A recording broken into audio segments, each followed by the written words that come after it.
So it's my pleasure to introduce you to Mr. Halle Celestine. Good afternoon, sir. Yes, good afternoon, madam. Good afternoon, and welcome to #Focus on Exams. Thank you very much. Now you are going to be taking the logic class, and for people, in very simple terms, for the people out there, logic is principles of correct reasoning, but in your terms, what is logic? Well, logic, as you've said, has many different definitions, one of which you have just stated, the principles of correct reasoning. You can also define it as the laws of thought used to govern correct reasoning. So those are just the two we can talk about now, but there are many. So you have a class for 45 minutes, but what exactly will you be teaching the children, and what are the objectives of this lesson?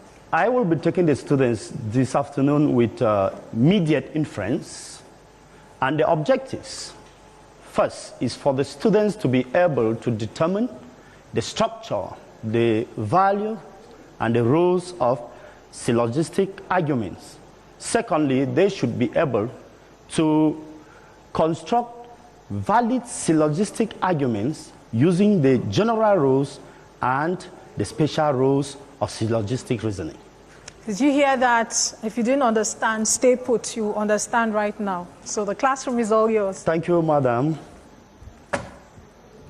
Hi, dear students. Good afternoon. Welcome to Logic class, a class where we will be carrying on reasoning in a special way. You know, reasoning in other subjects is not like reasoning in logic. And so we are here today to take that special type of reasoning.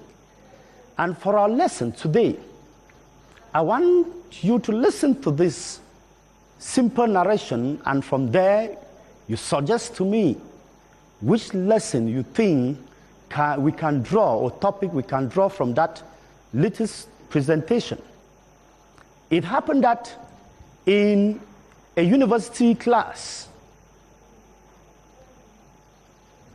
the lecturers were doing presentation, and out of a sudden, one lecturer argued that humankind determine their own destinies and so should be responsible for all their actions. Then another lecturer took the floor and said, humankind is not responsible for their actions or do not determine their destinies, and therefore should not be responsible for their actions.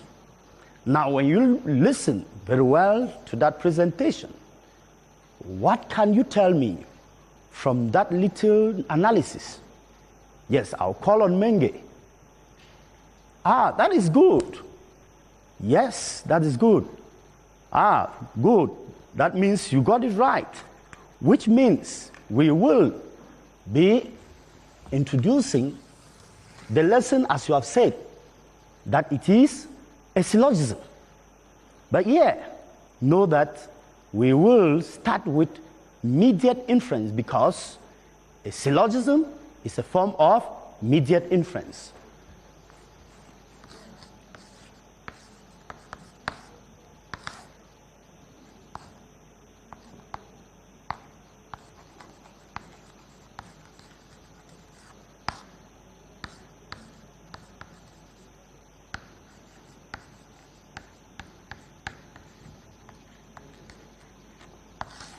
So like Menge said,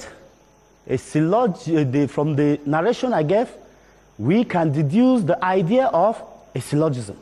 So we will be treating as topic immediate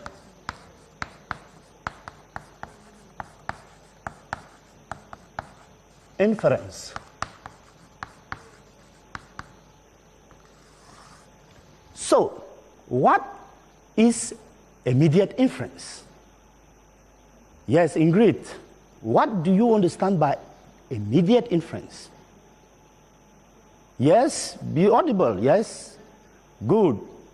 It is a form of an argument from which, or which has three propositions, from which two of them called premises are drawn. Two of them called premises enable us to draw a conclusion. The third one called the conclusion. And therefore, in short, a syllogism is a group of propositions, three in numbers, wherein we have two. The first two which are premises, then the last which is a conclusion. But in the premises, as we have said, we have a common term called the middle term. And it is this middle term that relates us to the conclusion, to be able to draw the conclusion. And so, why do you think a syllogism is called an immediate inference? Because we say we are treating mediate inference, and mediate inference falls under what we call syllogism. So our question is, why is a syllogism called immediate inference? Yes, I call on Kevin. Yes. Yes, that's good. We say a syllogism is called immediate inference because it hinges between two terms. It hinges between two terms. That is, the middle term hinges between the major premise and the minor premise, and therefore enables us to be able to draw the conclusion. And so without that middle term, that common term in the major and minor premises, we cannot arrive at a conclusion. And so we move ahead to look at another definition. Remember, we are dealing with classical logic, also called Aristotelian logic.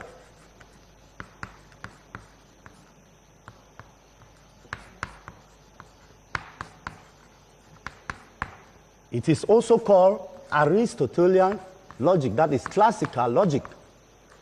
That is why we have to come to another definition of inference, or call it syllogism, which is given by who? Aristotle. Now, how does Aristotle define syllogism? Yes, I call on Ingrid. How does Aristotle define syllogism? Yes, you can give us. That is good. He defines it as a syllogism which serves as a triad of connected propositions, so related so that one of them, called the conclusion, necessarily follows from the other two, called premises. Whereas from there, we can derive the idea that a syllogism, just as we stated in the other definition, has three propositions. And therefore, let us look at an example of a syllogism. Let us look at an example of a syllogism. Yes, we have an example here. All mothers are women. All ladies are mothers. Therefore, this is the symbolic sign of therefore. But we can still write it in full. But considering the space that we have, we use the symbolic sign. Therefore, all ladies are women. Now look on the board. Stop playing there. Stop playing there. Look on the board. We have the example of a syllogism here. You see, as I said, from the definition, there are three propositions. This is the first proposition, this is the second, and this is the third. And so, it is these that serves as an example of a syllogism from what Aristotle has defined. that it can be considered as a triad of connected proposition, so related such that the premises can provide enough support for the conclusion. Now let us leave there and move ahead to the next thing so far as syllogism is concerned. We still look at another example. We have the second example there. No kids are adults. Some children are adults. Therefore, some children are kids. This is still another example. We can take some children are not kids, so that we match our conclusion with the measure premise, because the measure premise here is a negative proposition, so the conclusion is supposed to be negative. So this is another example of a syllogism. Now we move to the next thing, which is the value of syllogism. Value of syllogism.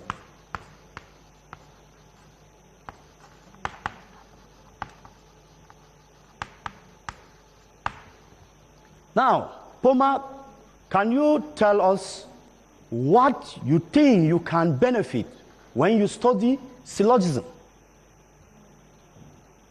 Yes, that is good. That the syllogism helps in preventing what?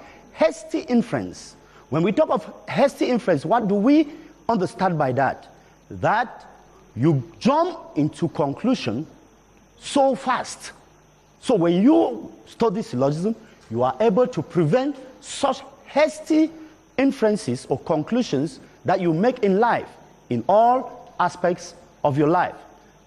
Then next one. Yes, Ngako, give us the next value of syllogism. Be serious, stop disturbing. Follow up, give us the next value of syllogism. Yes, that is good. You say it is, or the syllogism helps in preventing what? The syllogism is a vital tool for clarity in reasoning.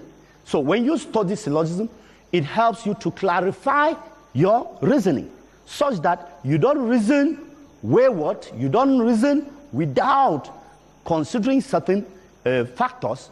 You will examine all those things before you carry on your reasoning. The next value of syllogism.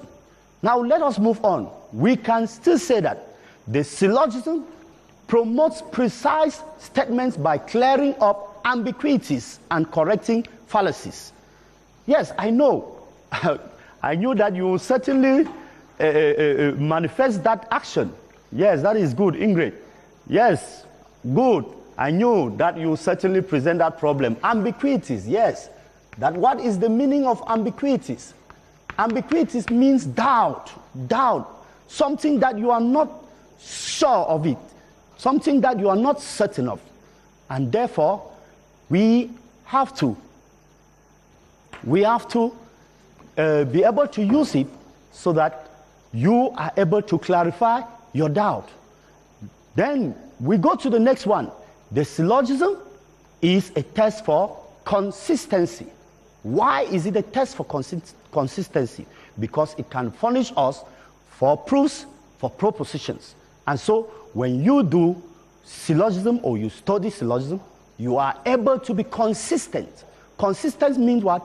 Doing something and respecting it without altering or maybe moving away from the main path that you were following. So we move from there, the values of syllogism, and we examine the next topic, which is what? The structure. The structure of a categorical syllogism. Now, how is a syllogism structured, or how does it present? How does it look like? From the examples that we already put on the board, these are good examples of syllogism. Now, from here, can somebody, yes, can somebody give us a good example or the structure of a syllogism? Yes, Kevin. Good, good. So you see from here that a syllogism has 3 different propositions. So, but take note that in a syllogism, we have 4 different types. Which are these 4 different types? At this juncture, you should recall what we did under propositions. Under propositions, we saw how many types of propositions? Yes. Menge. How many?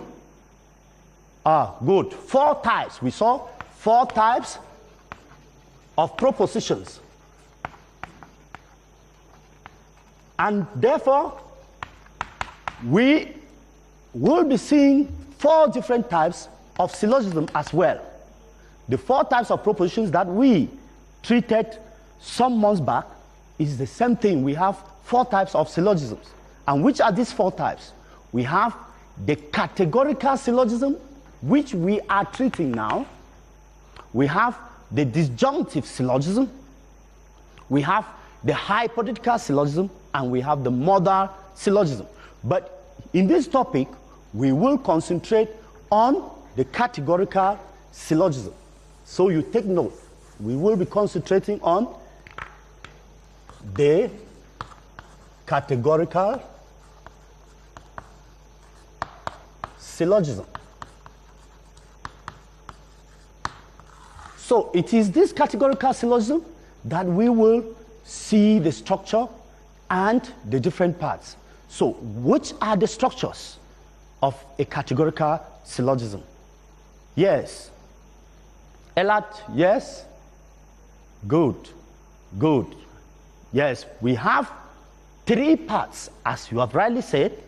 We already indicated the 3 parts here, that there is the first proposition. Although we label it at that time first, is because I did not want you to know the answer to this earlier. So the first proposition is called the major premise in a syllogism.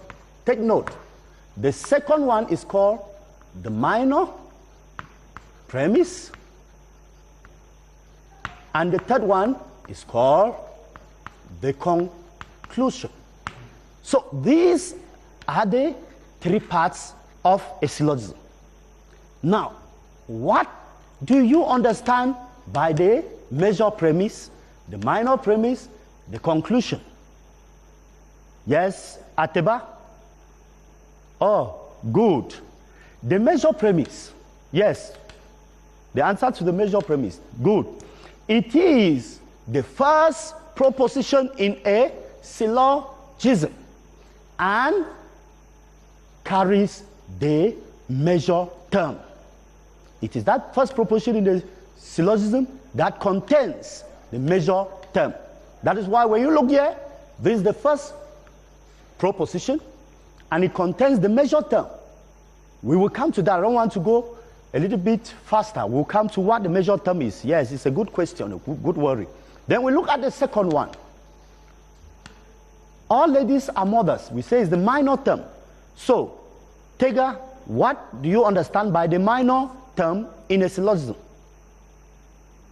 Yes? That is good. The minor term is the second term, the second proposition in a syllogism and contains the minor term. That's the minor premise. The second proposition in a syllogism and contains the minor term. Then we have the last one.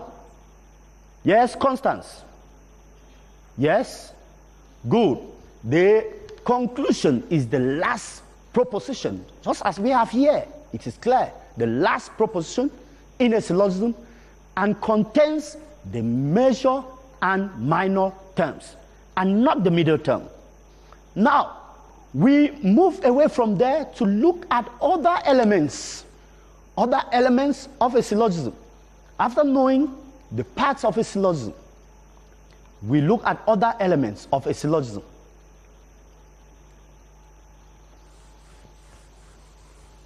Other elements of a syllogism.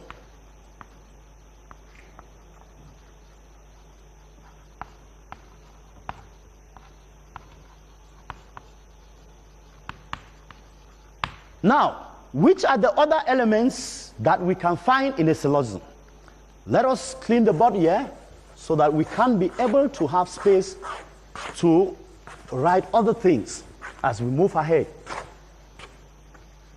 Now, the other elements of a syllogism, we have, just like we define the major premise, the minor premise, and the conclusion.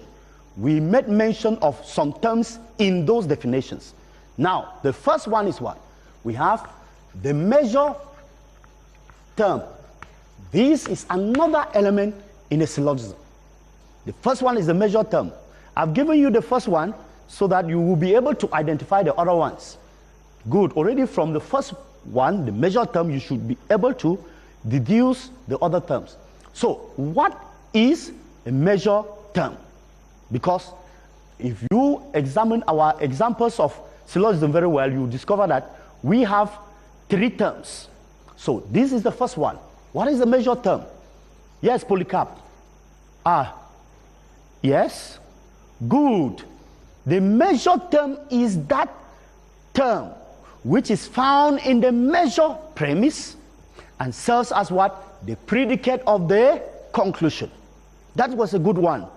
The term that is found in the major premise and serves as the predicate of the conclusion. And this major term helps us to be able to identify what? The major premise, because it is the major term. Good.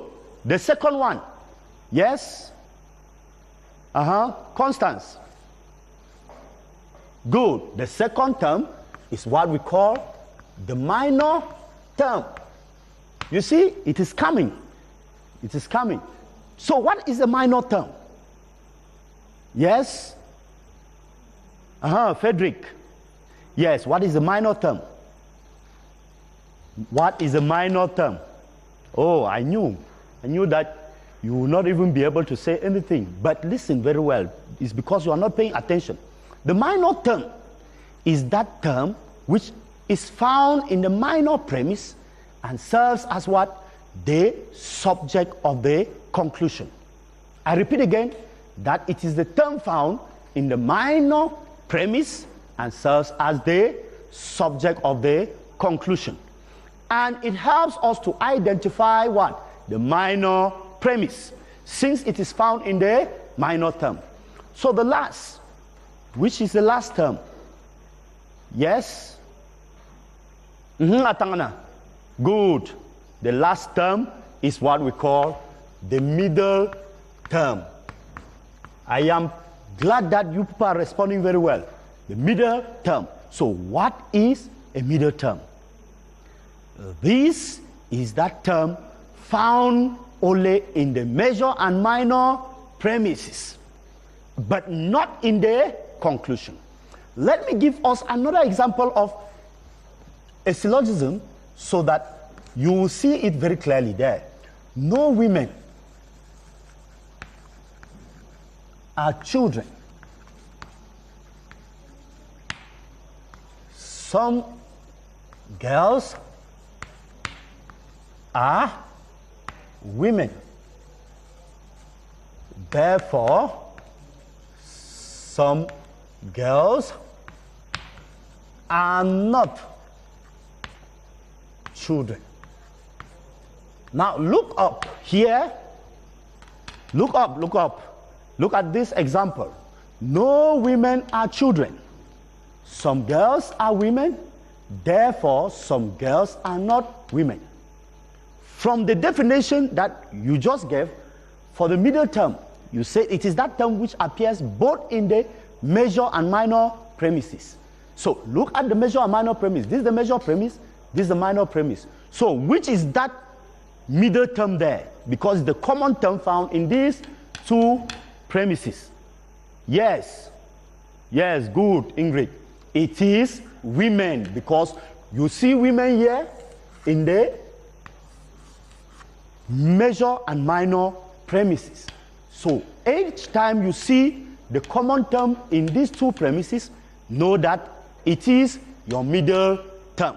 So that is what we call the middle term. Now, from that, Polycarp, can you identify the measure term from this? Yes. The measure term, we have already said the middle term is women because that is the term which appears in the major and minor premises. Yes, the measure term. Good. Measure term is children. It is children. And why do you think that it is children? Why do you think that the measure term is children, Polycarp?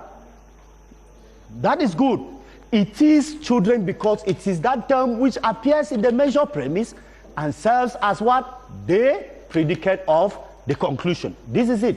The term appears in the measure premise and here it is the predicate of the conclusion. Okay, good. Let me call on Siegfried. Give us the minor term. Yes. Give us the minor term. Good. The minor term here is what? Girls. And can you also justify your answer? That is excellent. It is girls because it is the term found in the minor premise and serves as the subject of the conclusion. That is good. We leave it at that level and we move ahead to some other thing because we have already seen the structure of the syllogism. We said in the structure we have the measure premise, which is the first part, the minor premise, the conclusion. Then there are also other elements which has to do with what? The different terms. And these elements, we call them the measure term, the minor term, the middle term.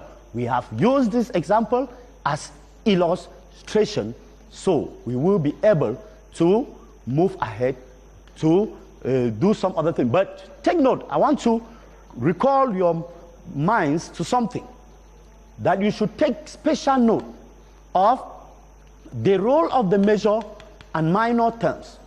Because when we have the measure and minor terms, they come together to be able to link with the middle term to enable us derive the conclusion.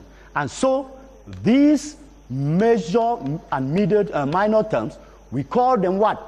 Extremes, because they are extremes. You must look at it here. You see that we say the measure and minor terms together are called extremes. Why are they extremes? Because they don't have anything in common. And therefore, what brings them together is the middle term. That is that common term that is found both in the measure and minor premises. So, if you look very well in the first example that was presented on the billboard there, you will discover that the word student is the measure term. Where we'll see, let our cameraman go back again to the examples where we have good. You see that student here is measure term. That is why we say it is that term that is found in the measure premise and serves what? The predicate of the conclusion. So you see it here. That is student because it is found in the measure premise. Then we have now priest, which is found in the minor premise. Is it priest? Let us look very well. There is some error on our example there. Let me just correct it for us. We will have no students. Our parents. We have some priest. Our students. Therefore, some priest are not. Some priests are not parents. So, forget about that other example there. There is some technical mistake there. Look at this one. No students are parents. Some priests are students. Some priests are not parents. So here you discover that the major term there is parents. Then you have the minor term, which is priest. And then the middle term, which is students. So that is clear. We move ahead to the last part of our work, which is the general rules. The general rules, we will look at, just introduce the general rules because we are almost against time. Then the next class, we will continue from there. One thing I want you to know is that it is very important to know that the Aristotelian, or simply called classical logic, deals with what? Principles. And that is why if any argument or syllogism is to respect the rules, then we can assess it to say whether it is valid or invalid. When the argument respects the rules, we say that that argument is what? Valid. But when it does not respect the rules or the principle, we say the argument is what? Invalid. So we will be looking at the different rules of testing, general rules of testing validity and their fallacies. These rules, I must make you to understand that they are grouped into different categories. The first set of rules are rules relating to structure of a syllogism, as we just saw. Rules relating to structure. The second set of rules are rules relating to distribution of terms.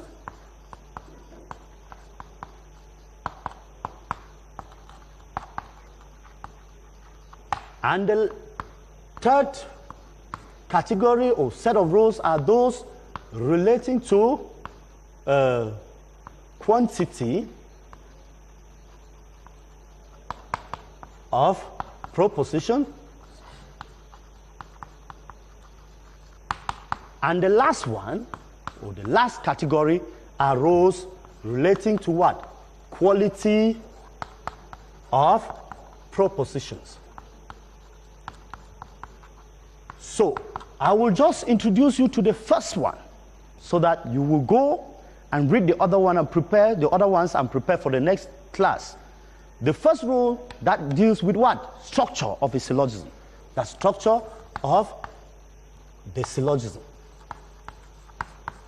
This rule states that a syllogism must contain 3 terms, and each of these terms appearing twice. We already made mention of that every syllogism is supposed to have 3 terms. Good. And so each of these terms must appear twice.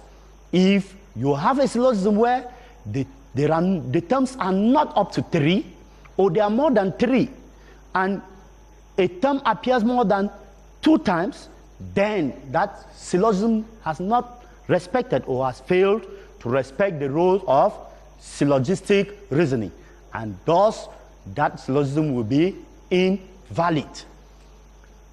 Let us look at an example there, a rule relating to structure. Okay, look at this. You see the example here. All girls are women, all mothers are spinsters, therefore all mothers are women. How many terms do we have here? If you look very well, you agree with me that we have 4 terms. Which are these 4 terms? Girls, women, mothers, and spinsters. Thus, rendering this syllogism what? Invalid, because we have already stated that a syllogism is supposed to have 3 terms, as we see from this example here. The second set of rule has to do with what? Distribution of terms. Here, you must be able to remind yourself of how terms are distributed in propositions, because if you can't recall that, you have some little difficulties here. So, which are the rules here? We have 2 rules. The first one, which says no term should be distributed in the conclusion, whereas it was undistributed in the premise. That's the first rule there. So if a term is distributed in the conclusion, whereas it was undistributed in the premise, it means that it has violated that principle and renders that syllogism invalid. Let us look at an example of this rule, that no term should be distributed in the conclusion. Good. Look at this example. All drivers are mechanics.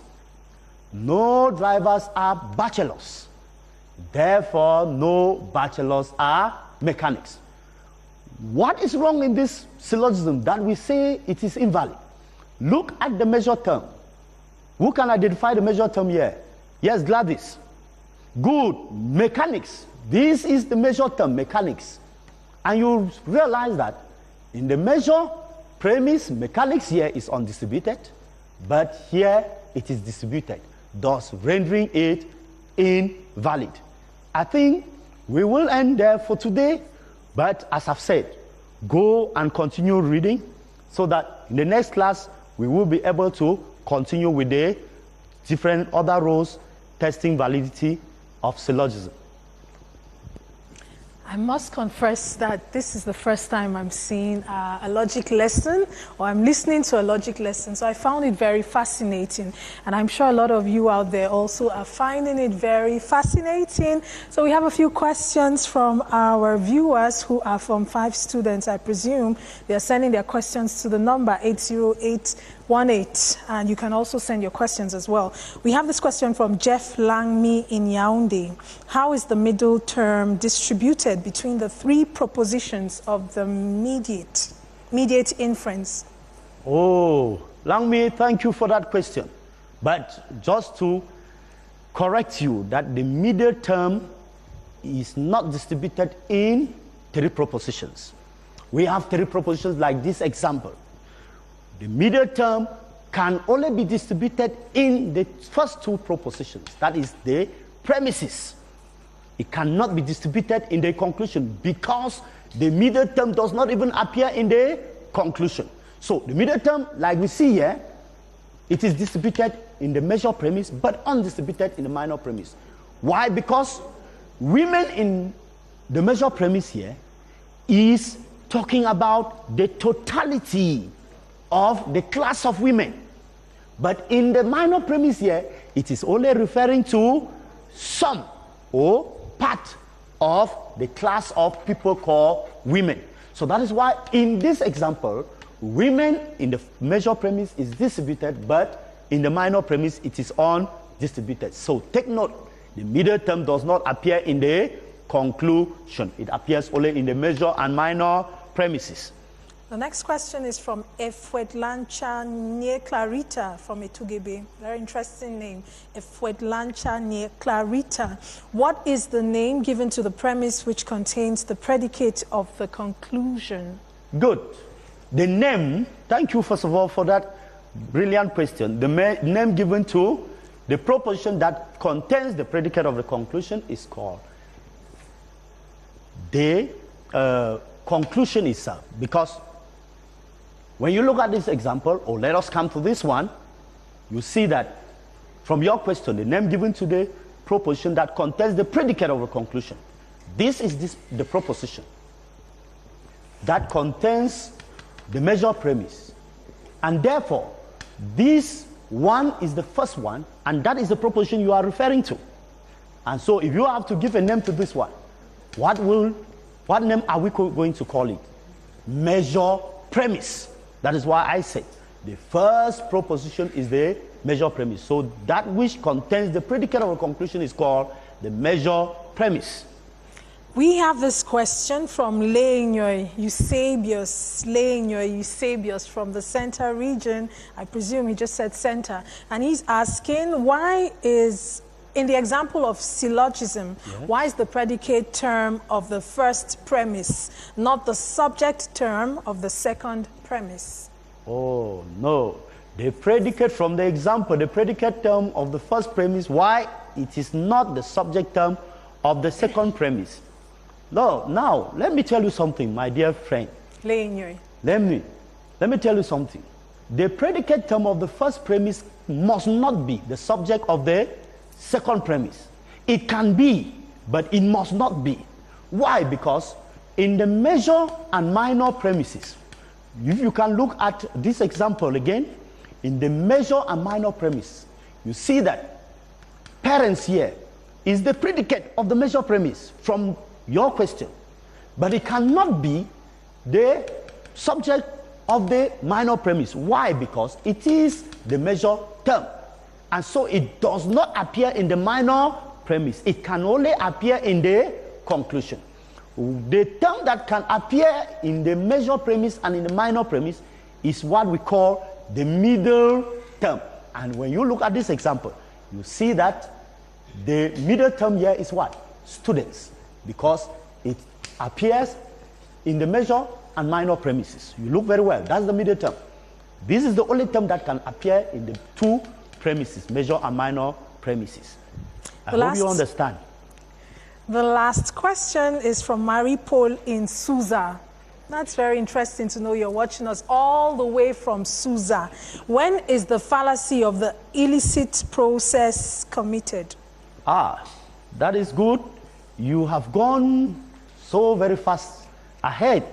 I like such students. It proves that you study ahead of your teacher. Now, the fallacy of illicit process. We just started the different fallacies, the roles and their fallacies.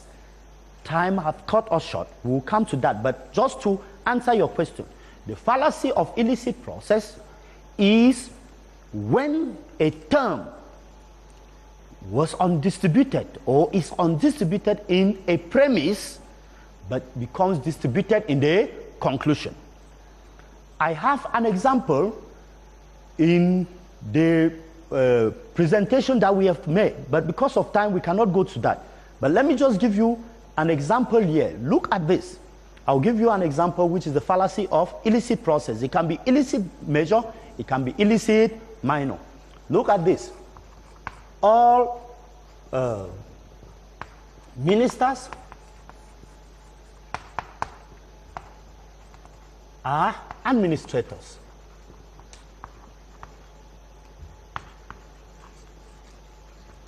All ministers are administrators. No ministers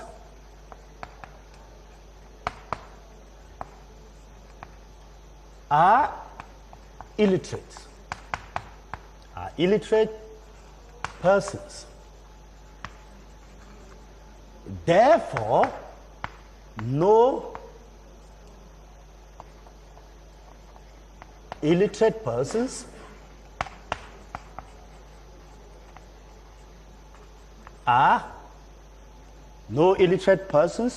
are administrators.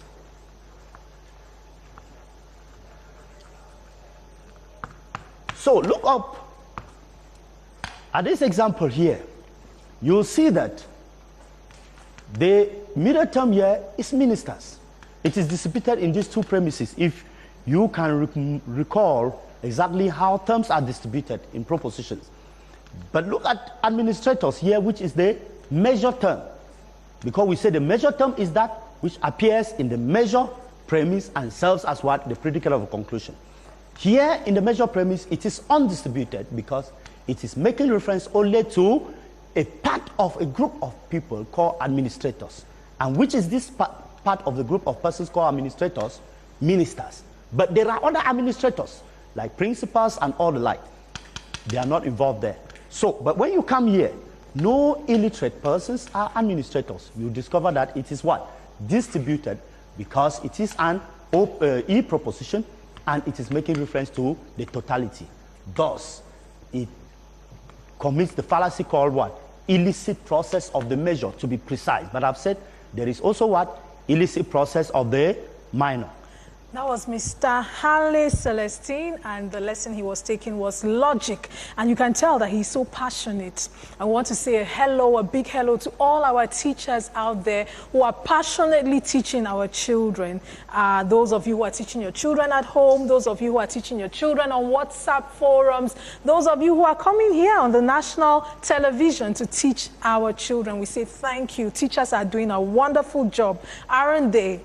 I think they are. So thank you, Mr. Halle Celestine. You're welcome, Madam. And we will be with you again next week. Thank you very much. So while you take your leave, I am going to introduce the next teacher who will be taking the students, O-level students, on religious studies. He's Mr. Mbang Michael.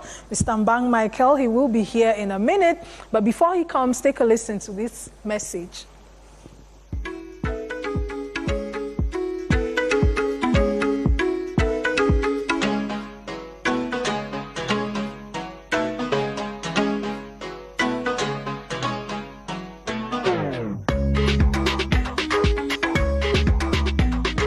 What is social distancing? Social distancing is a practice